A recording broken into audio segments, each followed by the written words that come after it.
So, one thing I did notice with them is one of them was a little bit loose than the other one, so it was a little bit shaky, but didn't affect gameplay in any way, so it wasn't a big deal, and it was very easy to just press the button and disassemble them, and it was very easy to assemble them and put them on the controller, so that was really simple. But the main thing we bought these for, or played these for, they sent these to me for free, but the main reason you'd be interested in these for is playing the games. So I tested out 7 games, which I thought were perfectly fitted for these controllers, and we're going to run through them, and I'll show you my thoughts with me playing the game side by side.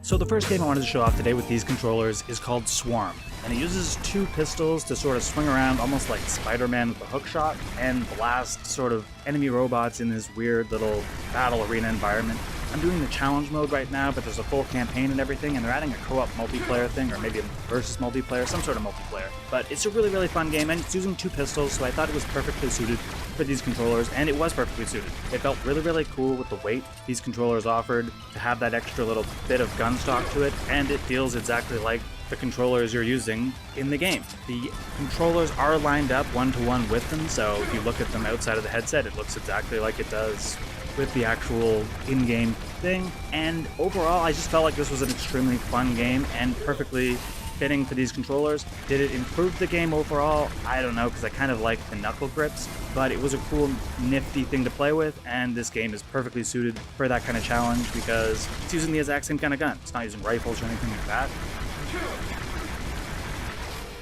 So on to the next game though, because one of the biggest games last year was Resident Evil 4, and while Resident Evil 4 is a full campaign kind of thing, you can still use these controllers with the analog stick and everything, so you do get full range to play more in-depth, full-blown games. I did notice when playing this kind of game though, some of the reloading was a little bit difficult with the extra pieces on the controller, so maybe Resident Evil might be one that you only put the gun stock part on the one side so you can do pistol kind of stuff, but either way I left it on for both, and you can see me checking out some story mode, and then I went in and I did some action on the shooting range, and I feel like the shooting range is definitely the most ideal part to play with this. The other thing I thought was really cool with using this for Resident Evil was that you can sort of rest the other gun on your gun, and if you're even more so using just the touch controller for the other hand, you can kind of get an extra bit of support for extra aiming, which can make it a lot easier to sort of aim for the enemies and keep your gun very steady. I think that using these for this game felt really cool. It was really fun to play with, but it was still very novelty, and I don't think that I would choose to play through the whole story mode using these kind of controllers.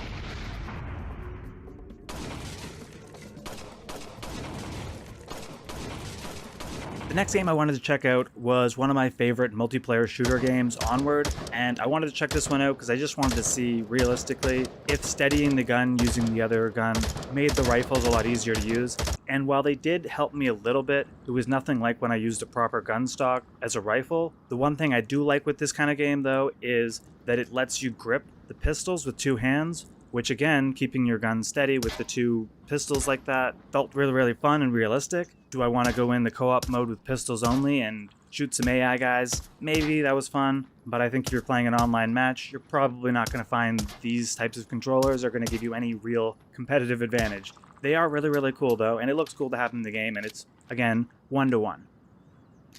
One thing about my channel is while these are all full Oculus Store games, I cover a lot of side quest things, I cover a lot of app lab things. So I want to check these controllers out with some of those kind of games, and first things first, I had to do the one that I'm actually in, well my voice is in, Bionic Hunter, and this game, the first default weapons you start with are 2 pistols, making this just perfectly set up, and it's fun to walk around and shoot. It has automatic reloading, so you don't have to worry about anything like that. It works perfectly fine for these controllers. I did find that even when using like the rifles, it steadied my aim that little extra bit that made it all the more fun to aim down the scope with them. These controllers are realistically not 1-to-1 like the other Oculus games. It's just slightly off from where the pistols align, but either way, this is a perfect controller for this kind of game, and again, I think this kind of controller is really going to show its strength if you're playing with these app lab games, because they're just simpler, more just get in and shoot things kind of games, and this one is just perfect for that kind of wave shooting experience, so highly recommend using these controllers for this kind of game.